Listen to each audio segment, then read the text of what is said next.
യേശുവെ സ്തുതി, യേശുവെ നന്ദി. എൻ്റെ പേര് അനില മെൽബിൻ. എൻ്റെ സ്വന്തം ഇടവക മംഗലം, ഇവിടെ ആലപ്പുഴയിലാണ്. എന്നെ വിവാഹം ചെയ്തിരിക്കുന്നത് പായിപ്പാട്, കോട്ടയം. ഇപ്പം ഞങ്ങൾ ജോലി സംബന്ധമായിട്ട് ഒരു 4 വർഷമായിട്ട് ഇപ്പോൾ കാക്കനാട്, എറണാകുളത്താണ് ഞങ്ങൾ താമസിക്കുന്നത്. ഇപ്പം ഞാനിവിടെ ഉടമ്പടി പറയാനായിട്ട് നിൽക്കുന്നതിന് മുമ്പ് ഞാൻ എൻ്റെ പഴയ കുറച്ച് കാര്യങ്ങൾ പറഞ്ഞാൽ ഇപ്പോൾ ഉടമ്പടിക്ക് ഈ സാക്ഷ്യം പറഞ്ഞ് ഇവിടെ നിൽക്കുന്നതിൻ്റെ ഇത് മനസ്സിലാകത്തുള്ളൂ.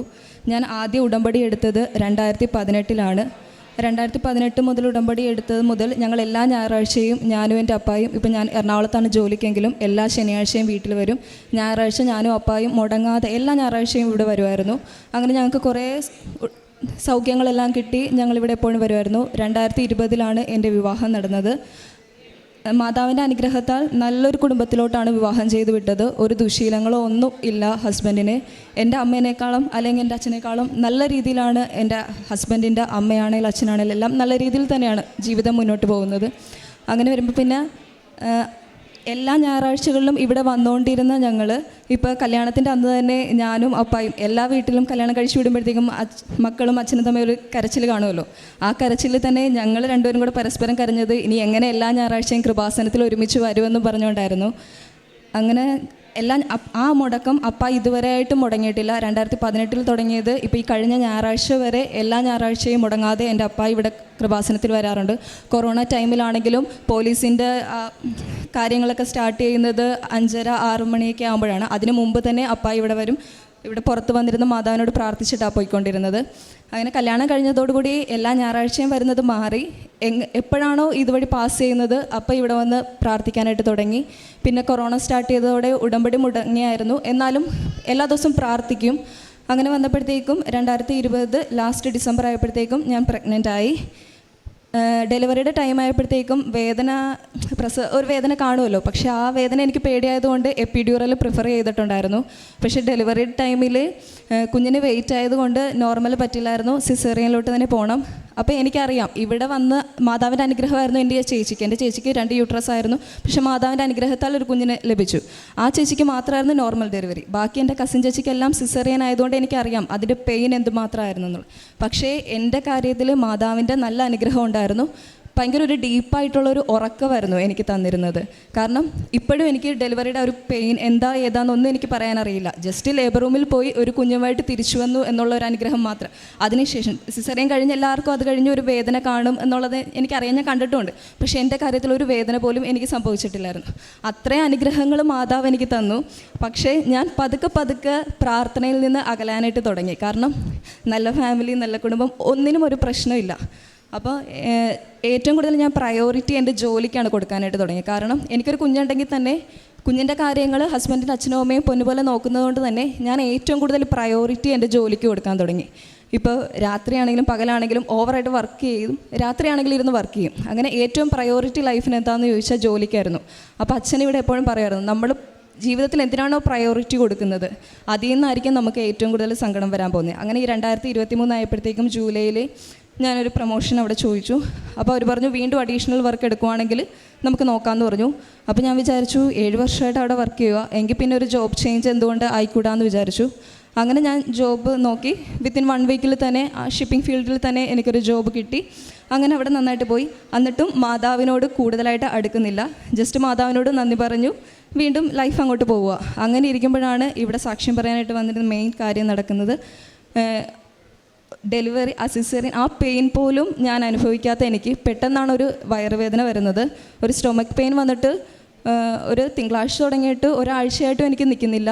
വെള്ളിയാഴ്ച ആയപ്പോൾ എനിക്ക് ഓഫീസിൽ വെച്ച് എനിക്ക് ഒട്ടും പറ്റുന്നില്ല. അങ്ങനെ ഓഫീസിൽ നിന്ന് ഡയറക്റ്റായിട്ട് തന്നെ ഹോസ്പിറ്റലിലോട്ട് പോയി. അവിടെ ചെന്ന് അപ്പം നമ്മൾ ഓൾറെഡി ഈ പെയിൻ സ്റ്റോപ്പ് ആകാഞ്ഞുകൊണ്ട് ഞങ്ങൾ വിചാരിക്കുന്ന അപ്പൻഡിക്സ് അങ്ങനെ വല്ലതും ആയിരിക്കും എന്നാണ് വിചാരിച്ചത്. അപ്പോൾ ഓൾറെഡി സ്കാൻ ചെയ്യാൻ ഞങ്ങൾ തീരുമാനിച്ചുകൊണ്ട് ഹോസ്പിറ്റലിൽ ചെന്നപ്പോൾ അവർ ചോദിച്ചു സ്കാൻ ചെയ്തിട്ട്. അപ്പോൾ ഞാൻ പറഞ്ഞു ആ സ്കാൻ ചെയ്ത കുഴപ്പമില്ല എന്നുള്ള രീതി പറഞ്ഞു.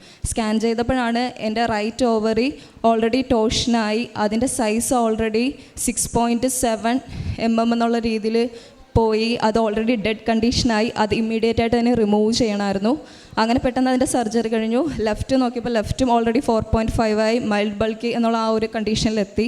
സർജറി കഴിഞ്ഞപ്പോഴത്തേക്കും ഡോക്ടർ പറഞ്ഞു അനില സെക്കൻഡ് ഓവറിയും ആ ഒരു കണ്ടീഷനിൽ നിൽക്കുന്നത് കൊണ്ട് ഇപ്പോൾ ഒരു ബേബി ഉണ്ട് എനിക്ക്, അപ്പോൾ ഒരു സെക്കൻഡ് ബേബി എന്നുള്ള രീതിയിൽ നോക്കാൻ പറഞ്ഞു. പക്ഷേ ഞാൻ കൂടുതലും ജോലിക്ക് പ്രിഫർ ചെയ്തിരുന്നത് കൊണ്ട് രാത്രി 1 വയസ്സ് വരെ കുഞ്ഞ് കാർട്ടൂൺ അങ്ങനെയുള്ള കാണില്ലായിരുന്നു. അതിനുശേഷം കുഞ്ഞിൻ്റെ കാര്യത്തിലോട്ട് കൂടുതൽ ഇമ്പോർട്ടൻസ് കൊടുക്കാൻ കുഞ്ഞ് കാർട്ടൂൺ ഇതിലെ കുഞ്ഞ് സംസാരിക്കില്ലായിരുന്നു. ജസ്റ്റ് 2 വയസ്സ് കഴിഞ്ഞിട്ടും കുഞ്ഞ് അപ്പ, അമ്മ, അനില ആ ഒരു വാക്കല്ലാതെ വേറെ ഒന്നും പറയുന്നില്ല. ആവശ്യങ്ങൾ എന്തെങ്കിലും ഉണ്ടെങ്കിലും അത് എക്സ്പ്രഷൻ അല്ലെ ആംഗ്യങ്ങളിലൂടെ എല്ലാം ക്ലിയർ ചെയ്യും, പക്ഷെ ഒന്നും സംസാരിക്കുന്നില്ല. അപ്പോൾ എനിക്ക് ഇങ്ങനെ ഡോക്ടർ പറഞ്ഞപ്പോൾ എനിക്ക് വല്ലാത്തൊരു സങ്കടമായി. കാരണം ഒരു കുഞ്ഞുണ്ട്, അതിന് ഞാൻ ഇമ്പോർട്ടൻസ് ഫസ്റ്റ് കൊടുത്തില്ല, അവൾ സംസാരിക്കുന്നില്ല. അപ്പോൾ ആ സമയത്ത് എനിക്ക് സെക്കൻഡ്, അത് ആ സർജറി കഴിഞ്ഞ സമയത്ത് യാത്ര ചെയ്യാനും പാടില്ലായിരുന്നു. അപ്പോൾ എൻ്റെ മൈൻഡ് ഭയങ്കര ഒരു ഡിപ്രഷൻ സ്റ്റേജിലോട്ട് പോയി. കാരണം ഞാൻ എടുത്ത ഡിസിഷൻ തെറ്റായി പോയോ എന്നുള്ളൊരു ചിന്ത വന്നു. കാരണം എനിക്ക് ആദ്യത്തെ ജോലി എന്ന് പറയുന്നത് വിത്തിൻ 5 മിനിറ്റ്സിനുള്ളിൽ എനിക്ക് ഓഫീസ്, വീട് അങ്ങനെയുള്ള രീതിയിൽ പോകാമായിരുന്നു. പക്ഷേ ഇപ്പോൾ എന്ന് പറയുമ്പോഴത്തേക്കും ബ്ലോക്ക് ഇല്ലെങ്കിൽ ഒരു 20 മിനിറ്റ്സ്, ബ്ലോക്ക് ഉണ്ടെങ്കിൽ ഒരു 30-40 ആ മിനിറ്റ്സിനുള്ളിൽ അത്രയും ഗ്യാപ്പുണ്ട്. അപ്പോൾ ഈ സർജറി കഴിഞ്ഞപ്പോഴത്തേക്കും ട്രാവൽ ചെയ്യാൻ പറ്റില്ല, അങ്ങനെയൊക്കെ പറഞ്ഞ് ഞാൻ ഫുൾ ഒരു ഡിപ്രഷൻ സ്റ്റേജിലോട്ട് പോയി. എനിക്ക് ജോലിക്ക് പോകാൻ മടി ഒട്ടും പറ്റില്ല. ഒരു സ്കൂൾ കുട്ടി, ഈ മടി പിടിച്ചിരിക്കുന്ന ഒരു സ്കൂൾ കുട്ടീനെ എങ്ങനെ സ്കൂളിലോട്ട് പറഞ്ഞു വിടുവോ ആ രീതിയിലാണ് എൻ്റെ മദറിലോ മമ്മി എന്നെ പറഞ്ഞു വിട്ടു. ഓരോ ദിവസം രാവിലെ എഴുന്നേറ്റ് ലഞ്ചൊക്കെ പാക്ക് ചെയ്തിട്ട് മമ്മി പറയും, മോളെ ഇന്നൊന്ന് ഓഫീസിൽ പോകും. ഞാൻ പറയില്ല, ഞാൻ പോകത്തില്ല. പക്ഷേ എന്നാലും പറഞ്ഞു വിടും. എന്നാൽ ഓഫീസിൽ ചെന്ന് വർക്ക് ചെയ്യും. തിരിച്ച് ഓഫീസിൽ നിന്ന് ഇറങ്ങുമ്പോൾ വണ്ടി സ്റ്റാർട്ട് ചെയ്യുമ്പോൾ ഞാൻ കരയുന്ന കരച്ചിൽ വീട് വരെ ഞാൻ കരയും. കാരണം റോഡിൽ വണ്ടികളുണ്ട്, എല്ലാം ഉണ്ട്. അപ്പോൾ അതുകൊണ്ട് നമ്മൾ കരയുന്നത് എന്തുമാത്രം നമ്മൾ ഒച്ചത്തിൽ കരഞ്ഞാലും അതാരും നമ്മളെ ശ്രദ്ധിക്കാൻ പോകുന്നില്ല. അത്രയും ഡീപ്പായിട്ട് ഞാൻ കരയും. എനിക്കൊന്നിനും ശ്രദ്ധിക്കാൻ പറ്റുന്നില്ല. ഫുൾ കരച്ചിലെന്ന് പറഞ്ഞാൽ ഫുൾ കരച്ചിൽ. ലാസ്റ്റ് ഹസ്ബൻഡ് ഭയങ്കര സപ്പോർട്ടീവ് ആയതുകൊണ്ട് ഹസ്ബൻഡ് പറഞ്ഞു, എങ്കിൽ നീ ജോബ് റിസൈൻ ചെയ്ത് കുഴപ്പമില്ല എന്ന് പറഞ്ഞു. പക്ഷേ മമ്മിക്ക് ആ ജോബിൻ്റെ ഒരു വാല്യൂ അറിയാം. കാരണം നമ്മൾ പെട്ടെന്ന് നമ്മുടെ ഇഷ്ടത്തിനനുസരിച്ച് നമുക്ക് റിസൈൻ ചെയ്യാം. പക്ഷേ തിരിച്ച് അത്രയും ആഗ്രഹിച്ച് കിട്ടിയ ജോലിയാണ്, നല്ല പൊസിഷൻ, നല്ല സാലറി ഹൈക്ക് എല്ലാം കൂടെ കിട്ടിയ ജോലി എനിക്കത് ഉൾക്കൊള്ളാൻ പറ്റുന്നില്ല. എനിക്ക് വേണ്ട എന്ന് പറഞ്ഞുകൊണ്ട് തന്നെയാണ് ഞാനിരിക്കുന്നത്. ലാസ്റ്റ് അപ്പോൾ എനിക്ക് കൃപാസന മാതാൻ്റെ ഫോട്ടോ ഞങ്ങളുടെ റൂമിലുണ്ട്. അതേപോലെ എൻ്റെ ചേച്ചി ഉടമ്പടിയിൽ തന്നെ കണ്ടിന്യൂ ചെയ്യുന്നത്, ഞാൻ മാത്രമാണ് അത് വിട്ടുപോയത്. അപ്പോൾ മമ്മി പറഞ്ഞു, മോളെ നീ പണ്ട് കൃപാസനത്തിലേക്ക് പോയി നല്ലപോലെ പ്രാർത്ഥിച്ചുകൊണ്ടിരുന്നതല്ലേ, നീ വീണ്ടും ഒന്ന് കൃപാസനത്തിൽ പോകുമെന്ന് പറഞ്ഞു. അങ്ങനെ ഞാൻ ഒക്ടോബർ 29, 2023 ഒക്ടോബർ 29 ഇവിടെ വീണ്ടും ഉടമ്പടി എടുക്കാനായിട്ട് വന്നു. അങ്ങനെ ഉടമ്പടി എടുത്തു കഴിഞ്ഞപ്പോൾ എന്നറിയില്ല, പെട്ടെന്നൊരു ഭയങ്കര ഒരു ചേഞ്ചായിരുന്നു. എല്ലാം നെഗറ്റീവായിട്ട് ഞാൻ കണ്ടുകൊണ്ടിരുന്നത്, എനിക്കെല്ലാം പോസിറ്റീവായിരുന്നു. ഡിസ്റ്റൻസ് അത്രയും എനിക്ക് ബുദ്ധിമുട്ടായിട്ട് പറഞ്ഞിരുന്നത്, എനിക്കിപ്പോൾ ഡിസ്റ്റൻസ് എന്ന് പറയുന്നത് എനിക്കൊരു ബുദ്ധിമുട്ടല്ല. രാവിലെ ഞാൻ വീട്ടിൽ നിന്ന് ഇറങ്ങുമ്പോഴത്തേക്കും സങ്കീർത്തനങ്ങൾ 91, 57 ചൊല്ലും, കരുണക്കൊന്ത ചൊല്ലി ഓഫീസിലെത്തുന്നത്. ഞാൻ തിരിച്ചിറങ്ങുമ്പോൾ വീണ്ടും ബൈബിൾ വചനം ചൊല്ലും, കൊന്ത ഇപ്പോൾ ബ്ലോക്കൊന്നും ഇല്ലെങ്കിൽ ചിലപ്പോൾ കൊന്ത തീരാൻ ചാൻസ്, ഞാൻ ഡ്രൈവ് ചെയ്യുന്നത് സ്ലോ ചെയ്തിട്ടാണ് ഞാൻ തിരിച്ചെത്തുന്നത്. അങ്ങനെ എനിക്ക് ഇപ്പോൾ ജോലി എന്ന് പറയുന്നത് എനിക്കൊരു ബുദ്ധിമുട്ടേ അല്ല. ആദ്യത്തെ സമയത്ത് അവിടെ ചെല്ലുമ്പോൾ എന്തെങ്കിലും ഓഡിറ്റ് വർക്കൊക്കെ വരുമ്പോൾ ഇത്തിരി ലേറ്റ് ആകാറുണ്ട്. എനിക്കാണെങ്കിൽ നൈറ്റ് എന്ന് പറയുന്നത് എനിക്ക് ഭയങ്കര പേടി. 7 മണി കഴിഞ്ഞാൽ എനിക്ക് ഭയങ്കര പേടിയാണ്. ഇപ്പോൾ ഒരു ബെഡ്റൂമിൽ നിന്ന് കിച്ചണിലോട്ട് പോകുന്ന പോലും ഞാൻ പോകത്തില്ല. കാരണം ആ രീതിയിൽ മമ്മിയാണെങ്കിലും ഹസ്ബൻഡ് ആണെങ്കിലും എന്ത് ആവശ്യം ഉണ്ടെങ്കിലും അവർ തന്നെ എനിക്ക് ചെയ്തു തരുന്നതുകൊണ്ട് അങ്ങനത്തെ ഒരു പേടി ചിന്തിക്കുന്ന ഞാനായിരുന്നു. അപ്പോൾ ഈ ഓഫീസിൽ ഇത് ലേറ്റായിട്ടൊക്കെ വരുമ്പോൾ എനിക്ക് ഭയങ്കര ബുദ്ധിമുട്ടായിരുന്നു. പക്ഷേ ഉടമ്പടി എടുത്ത് കഴിഞ്ഞപ്പോഴത്തേക്കും എനിക്ക് എത്ര ലേറ്റ് ആയാലും എനിക്കൊരു പ്രശ്നമില്ല, ഒരു കുഴപ്പമില്ലാതെ ഞാൻ വീട്ടിലോട്ട് വരും. പിന്നെ ഞാനപ്പോൾ ഈ ഉടമ്പടി വന്നു കഴിഞ്ഞപ്പോഴത്തേക്കും ഞാൻ ഏറ്റവും ആദ്യം വെച്ചത് എൻ്റെ ഓവറിയുടെ ഇതായിരുന്നു, നോർമൽ കണ്ടീഷനിലോട്ട് വന്നതെന്നുള്ളതായിരുന്നു. കാരണം അതിന് മെഡിസിനോ കാര്യങ്ങളോ ഒന്നും ഇല്ല. അത് വീണ്ടും വലുതാകുവാണെങ്കിൽ അത് റിമൂവ് ചെയ്യുക, ആ ഒരു ഓപ്ഷൻ മാത്രമേ ഉള്ളൂ. പിന്നെ അതേപോലെ എൻ്റെ കുഞ്ഞ് സംസാരിക്കണമെന്നായിരുന്നു. അപ്പോൾ ആദ്യത്തെ ആ ഉടമ്പടിയിൽ തന്നെ എൻ്റെ കുഞ്ഞ് ഇംഗ്ലീഷിൽ തന്നെ ഓരോ 1, 2, 3, A to Z അതിൻ്റെ എല്ലാ ആൽഫബറ്റ്സ്, എല്ലാ വേർഡ്സുകളും ഇങ്ങോട്ട്, എന്നാൽ ഞങ്ങളൊന്നും പഠിപ്പിച്ചു കൊടുക്കുന്നില്ല, എല്ലാം തന്നെ ഇങ്ങോട്ട് പറയാനായിട്ട് തുടങ്ങി. പിന്നെ അതേപോലെ രണ്ടാമത് ഞാനിവിടെ ഉടമ്പടി പുതുക്കുന്ന സമയത്ത് ഞാൻ വീണ്ടും പറഞ്ഞിട്ടുണ്ട് സെൻറ്റൻസുകൾ. അതേപോലെ എൻ്റെ കുഞ്ഞിപ്പോൾ സെൻറ്റൻസുകളിൽ ഫുൾ ഓരോന്നും എല്ലാം ക്ലിയറായിട്ട് തന്നെ എൻ്റെ കുഞ്ഞ് സംസാരിക്കാനായിട്ട് തുടങ്ങി. പിന്നെ അതേപോലെ തന്നെ ആ സമയത്ത് രണ്ടാമത് ഉടമ്പടി പുതുക്കാനായിട്ട് ഞാൻ വരുന്നതിന് മുമ്പ് എനിക്ക് ഹസ്ബൻഡും കൂടെ ഒന്ന് പോകുന്ന വഴിക്ക് ഒരു ആക്സിഡൻറ്റ് പറ്റിയായിരുന്നു. അപ്പോൾ ആക്സിഡൻറ്റ് പറ്റിയ സമയത്ത് ഹസ്ബൻഡിന് കൈക്കും കാലിനുമായിരുന്നു ഭയങ്കര ഫ്രാക്ചർ ഉണ്ടായിരുന്നത്. അപ്പോൾ ആ സമയത്ത് ഞാൻ വീണ്ടും രണ്ടാമത് ഉടമ്പടി പുതുക്കാനായിട്ട് വന്നായിരുന്നു. പക്ഷേ എൻ്റെ ഓവറിയുടെ കാര്യം ഞാനപ്പോൾ ശ്രദ്ധിച്ചില്ല. എന്നാൽ ഞാൻ എല്ലാ ദിവസവും പ്രാർത്ഥിക്കുന്നുണ്ട്, ഉടമ്പടി മുടക്കിയിട്ടില്ല. ആ സമയത്തെല്ലാം ഞാൻ ഉടമ്പടി തൈലം ഇട്ട് വെക്കും, പക്ഷേ ഞാൻ സ്കാൻ ചെയ്ത് നോക്കിയിട്ടില്ല. അങ്ങനെ വന്നപ്പോഴത്തേക്കും ഞാനിവിടെ രണ്ടാമത് ഉടമ്പടി പുതുക്കുന്ന സമയത്ത് ഞാൻ മാതാവിനോട് പ്രാർത്ഥിച്ചായിരുന്നു, മാതാവ് നീ എൻ്റെ കൂടെ ഉണ്ടെങ്കിൽ എനിക്കൊരു അടയാളം തരണം. മാതാവിൻ്റെ രൂപം അല്ലെങ്കിൽ മുത്തുക്കുട അങ്ങനെ എന്തെങ്കിലും ഒന്ന് എനിക്ക് തരണം. അങ്ങനെ മാതാവ് എൻ്റെ കൂടെ ഉണ്ട് എന്നുള്ളൊരു വിശ്വാസം എനിക്ക് ഉറപ്പാക്കി തരണമെന്ന് പറഞ്ഞു. അങ്ങനെ എനിക്ക് രണ്ടാമത് ഉടമ്പടി പുതുക്കാൻ നേരത്ത് എനിക്ക് മുത്തുക്കുട കിട്ടി. അപ്പോൾ എനിക്ക് ഉറച്ച വിശ്വാസമായി മാതാവിൻ്റെ കൂടെ ഉണ്ടെന്നുള്ളത്. അങ്ങനെ ഹസ്ബൻഡിന് ആക്സിഡൻറ്റ് പറ്റിയ സമയത്ത് ഹസ്ബൻഡ് ഭയങ്കര ഒരു ഇതിലായി. കാരണം ഹസ്ബൻഡ് പറഞ്ഞു, ഞാൻ ആർക്കും ഒരു കുറ്റവും ചെയ്തിട്ടില്ല, പക്ഷേ നമുക്ക് ആരോഗ്യം തരുന്ന ദൈവം തന്നെയാണ് നമുക്ക് ചില സമയത്ത് നമുക്ക് അസുഖങ്ങളും അപകടങ്ങളും തരുന്നത്. അത് ദൈവത്തിൻ്റെ പീഡാനുഭവത്തോട് നമ്മളെ ഒന്നിപ്പിച്ച് നിർത്തുന്നതിനാണെന്നുള്ളൊരു വിശ്വാസം ഞങ്ങൾക്ക് വന്നു. കാരണം അതോടുകൂടി ഞങ്ങൾ ഒന്നുകൂടെ ദൈവത്തിൽ നല്ലപോലെ വിശ്വസിക്കാനായിട്ട് വീണ്ടും തുടങ്ങിയെങ്കിലും ഞാൻ ഹസ്ബൻഡ് തമ്മിൽ ഒരു പ്രശ്നങ്ങളോ ഒന്നും വഴക്കുകളില്ല, ഫുൾ സന്തോഷം. അതുകൊണ്ട് തന്നെ ഞങ്ങൾക്ക് തമ്മിൽ ഒരുമിച്ചിരുന്ന് പ്രാർത്ഥന എന്നുള്ള ഇതിലോട്ട് ഞങ്ങൾ വന്നിട്ടില്ലായിരുന്നു. കാരണം അതിൻ്റെ ആവശ്യമില്ല, കാരണം ഒരു പ്രശ്നങ്ങളും ഞങ്ങളുടെ ഇടയിലില്ല. പക്ഷേ ഇങ്ങനെ വന്നപ്പോൾ ഹസ്ബൻഡ് വീട്ടിൽ തന്നെ ആയതുകൊണ്ട് ഹസ്ബൻഡിന് ഒത്തിരി സമയമുണ്ട്. അങ്ങനെ ഞങ്ങൾ വീണ്ടും ഒന്നിച്ചിരുന്നുള്ള പ്രാർത്ഥനയിലോട്ട് വരാൻ തുടങ്ങി. അതൊന്നുകൂടെ ജീവിതത്തിൽ സന്തോഷം വരാൻ തുടങ്ങി. അങ്ങനെ ഞാൻ വീണ്ടും പോയി സ്കാൻ ചെയ്ത് നോക്കി. അപ്പോൾ എന്താ കണ്ടീഷൻ എന്ന് അറിയത്തില്ലായിരുന്നു. പക്ഷേ സ്കാൻ ചെയ്തപ്പോൾ മാതാവിൻ്റെ ഏറ്റവും വലിയ അനുഗ്രഹത്താൽ 4.7 മൈൽഡ് ബൾക്ക് എന്നുള്ള രീതിയിൽ എൻ്റെ ഓവറി നോർമൽ കണ്ടീഷനായി. ഒരു പ്രശ്നവുമില്ല, ഹെൽത്തി ആയിട്ടുള്ള ഓവറിയാണ്, ഒരു പ്രശ്നവുമില്ല. നേരത്തെ ഡോക്ടർ പറഞ്ഞ എല്ലാ കാര്യങ്ങളും ഡോക്ടർ തിരുത്തി പറഞ്ഞു, ഒരു പ്രശ്നമില്ല എന്ന് പറഞ്ഞു.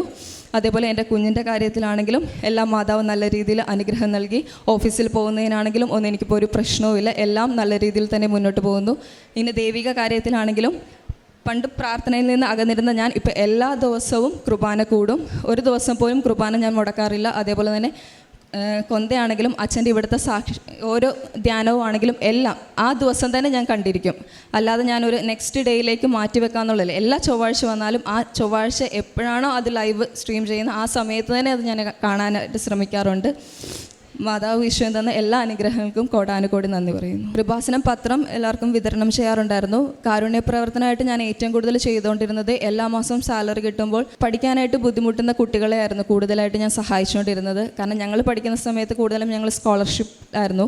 അതുകൊണ്ട് തന്നെ ഞാൻ ഏറ്റവും കൂടുതൽ അതിന് വേണ്ടിയിട്ടായിരുന്നു. ഉടമ്പടിയിലായിരുന്ന സമയത്തും അല്ലാതിരുന്ന സമയത്തും ഞാൻ എപ്പോഴും സാലറി കിട്ടുമ്പോൾ അതിലൊരു പങ്ക് അതിനുവേണ്ടി ഞാൻ എപ്പോഴും മാറ്റിവെക്കാറുണ്ട്. പരിശുദ്ധമ്മയുടെ മധ്യസ്ഥതയിലേറെ പ്രത്യേകിച്ചും ഉടമ്പടിയിലെ ഒരു 2 ഫേസ് ഉള്ളൊരു അനുഭവമാണ്. ആദ്യം മാതാവുമായിട്ട് വളരെയേറെ അഭേദ്യമായൊരു പ്രാർത്ഥനാ ജീവിതം ഉണ്ട് എന്നുള്ളതും, ഒപ്പം ഈ മകൾ തന്നെ സാക്ഷ്യം പറയുന്നുണ്ട്. സ്വാഭാവികമായിട്ടും നമ്മുടെ ജീവിതത്തിലെ എല്ലാ കാര്യങ്ങളും വളരെ സ്മൂത്തായിട്ട് മുന്നോട്ട് പോകുമ്പോൾ നമ്മൾ ആദ്യം മറക്കാൻ സാധ്യതയുള്ളതും അല്ലെങ്കിൽ മാറ്റിവെക്കാൻ സാധ്യതയുള്ള സമയമെന്നൊക്കെ പറയണത് ഒരു പ്രാർത്ഥനയുടെയും അല്ലെങ്കിൽ ദൈവികമായിട്ടുള്ള കുറേ കാര്യങ്ങൾ നമുക്ക് സെക്കൻഡറി ആയിട്ട് തോന്നിത്തുടങ്ങുന്ന ചില സമയമുണ്ട്. അപ്പം ജീവിതത്തിൽ പിന്നീട് ആ സാഹചര്യങ്ങളിൽ പിന്നീട് നമ്മൾ ഓർത്തെടുക്കുന്നുണ്ട്. ഇപ്പോൾ ഒരുപാട് ഉടമ്പടി സാക്ഷ്യങ്ങൾ എപ്പോഴും ആരംഭിക്കുന്നത് പണ്ട് ഞാൻ ഒരുപാട് പ്രാർത്ഥിക്കുമായിരുന്നു, പിന്നെ ഇതിപ്പോഴാണ് ഞാൻ പ്രാർത്ഥിക്കാൻ തുടങ്ങിയെന്നുള്ളതാണ്. അപ്പോൾ ഉടമ്പടി എന്ന് പറയുന്നൊരു പ്രാർത്ഥനയുടെ ഈ ഒരു വലിയൊരു ദൈവം വെളിപ്പെടുത്തിയ പ്രാർത്ഥന ഒരുപാട് പേരെ പഴയ ട്രാക്കിലേക്കെന്നോ അല്ലെങ്കിൽ പഴയ പ്രാർത്ഥനയുടെ അരൂപിലേക്ക് കൊണ്ടുവരുന്നുണ്ട്. അപ്പോൾ ജീവിതത്തിൽ ചെറിയൊരു ബുദ്ധിമുട്ടുണ്ടാകുമ്പോഴും അത് ദൈവം കൂടുതൽ പ്രാർത്ഥിക്കുവാനായിട്ട് ദൈവം അല്ലെങ്കിൽ നമ്മളിലേക്ക് ചേർക്കുവാനായിട്ടുള്ള, അല്ലെങ്കിൽ മകളുടെ ഭാഷയിൽ അല്ലെങ്കിൽ പറയുമ്പോൾ ഏറ്റവും മനോഹരമായിട്ട് പറഞ്ഞു, അതായത് ഈശോൻ്റെ പീഡാസഹന മരണ ഉത്ഥാനങ്ങളോട് ചേർത്ത് വെച്ച് ധ്യാനിക്കേണ്ടതാണ് എന്നുള്ളൊരു ബോധ്യപ്പെടുത്തലിനും പിന്നീട് ആ കുറഞ്ഞുപോയ പ്രാർത്ഥന ജീവിത പങ്കാളിയുമായിട്ട് വീണ്ടും ആരംഭിക്കുവാനായിട്ട് ഈ ഉടമ്പടി പ്രാർത്ഥന സഹായിച്ചു എന്നുള്ളതാണ്. അപ്പോൾ അതിന് വ്യക്തമായിട്ട് അതിന് പറ്റിയൊരു സാഹചര്യം ഉണ്ടാകുന്നു. ആ സാഹചര്യത്തിൽ പ്രാർത്ഥിച്ച് ഉടമ്പടി എടുത്തതിന് ശേഷം വീണ്ടും അത് സാഹചര്യങ്ങളെല്ലാം ദൈവത്തിൻ്റെ ഇടപെടൽ ക്രമപ്പെടുന്നു. അപ്പം പരിശുദ്ധ അമ്മയുടെ വലിയ സാന്നിധ്യം ജീവിതത്തിൽ അനുഭവിക്കുവാനായിട്ട് ഇടവന്നു എന്ന് സാക്ഷ്യപ്പെടുത്തുന്നു.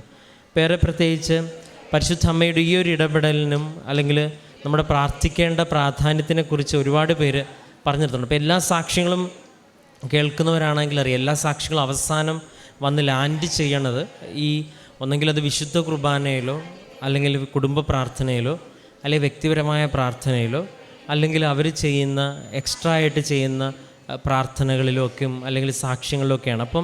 അപ്പോൾ ഈ ഒരു ലാൻഡിങ് എപ്പോഴും പ്രധാനപ്പെട്ടതാണ്. കാരണം എല്ലാ സാക്ഷ്യങ്ങളും അത് അക്രൈസ്തവർ സാക്ഷ്യം പറയുമ്പോൾ പോലും അവസാനം വന്ന് തീർക്കുന്നത് ജപമാലയിലുമൊക്കെയാണ്. അപ്പോൾ ഈ പ്രാർത്ഥനയ്ക്ക് ശക്തിയുണ്ടെന്ന് ബോധ്യപ്പെടുത്തുന്ന ഒരു വലിയൊരു ദൈവിക പദ്ധതി ഉടമ്പടിയിൽ സംഭവിക്കുന്നുണ്ട്. അത് നമ്മൾ ആദ്യം ഇതിനൊക്കെ ശക്തിയുണ്ടെന്ന് പഠിച്ചിട്ടുണ്ടെങ്കിലും നമ്മുടെ ജീവിതത്തിലെ അനുഭവങ്ങളിലൂടെ നമ്മളിങ്ങനെ പ്രാർത്ഥിച്ച് മുന്നേറുമ്പോഴാണല്ലോ ഇതൊരു ശക്തിയാണെന്നും കുർബാന മുടക്കാതിരുന്നാലും നമുക്ക് ആത്മീയമായിട്ടൊരു ബലം ലഭിക്കുമെന്നുള്ള പഠിച്ചറിവിനേക്കാളും അനുഭവത്തിൽ അറിവ് ലഭിക്കുമ്പോൾ മാത്രമേ നമുക്കതിനെ പ്രയോറിറ്റി ചെയ്യാനായിട്ട് പറ്റത്തുള്ളൂ. അല്ലെങ്കിൽ സ്വാഭാവികമായിട്ട് ജോലിയും കുടുംബവും നമ്മുടെ വ്യക്തിപരമായ കാര്യങ്ങളും ഫസ്റ്റ് പ്രയോറിറ്റിയിലേക്ക് വരും. കാരണം നമ്മൾ നോക്കുമ്പോൾ അതാണ് കൂടുതൽ ടാൻജിബിളായിട്ടുള്ളത്, നമുക്ക് കൂടുതൽ സന്തോഷം നൽകുന്നത്. പക്ഷേ അതിനേക്കാളും അപ്പുറം ഈ ഒരു ബോധ്യം ഒരുപാട് പേരുടെ ജീവിതത്തിലേക്ക് എത്തിച്ചേർക്കുവാനായിട്ട് പരിശുദ്ധ അമ്മ ഉടമ്പടിയോടൊപ്പം സഞ്ചരിക്കുന്നുണ്ട്. അത് തന്നെയാണ് ഏറ്റവും പ്രധാനപ്പെട്ട കാര്യം. പ്രത്യേകിച്ച് ഈ മകൾക്ക് ലഭിച്ച ആ വിശ്വാസത്തിൽ വീണ്ടും തിരികെ വന്ന് കൂടുതൽ തീക്ഷ്ണത നിലനിൽക്കാൻ നിന്ന വലിയ അനുഗ്രഹത്തിനും ഒപ്പം അതിലേക്ക് നയിച്ച എല്ലാ അനുഭവങ്ങൾക്കും ലഭിച്ച സൗഖ്യത്തിനുമെല്ലാം പ്രതി നമുക്ക് കരങ്ങളടിച്ച് ദൈവത്തിൻ്റെ നാമം മഹത്വപ്പെടുത്താം. അത്യപൂർവ ദൈവാനുഭവങ്ങൾ ഇനി നിങ്ങൾക്കും സ്വന്തം. ഈ യൂട്യൂബ് ചാനൽ ഇതുവരെ സബ്സ്ക്രൈബ് ചെയ്തിട്ടില്ലെങ്കിൽ ഇപ്പോൾ തന്നെ സബ്സ്ക്രൈബ് ചെയ്യുക. ഈ വീഡിയോ ഇപ്പോൾ തന്നെ നിങ്ങളുടെ സുഹൃത്തുക്കൾക്ക് ഷെയർ ചെയ്തുകൊണ്ട് കർത്താവിൻ്റെ പ്രേക്ഷിതരാകുക.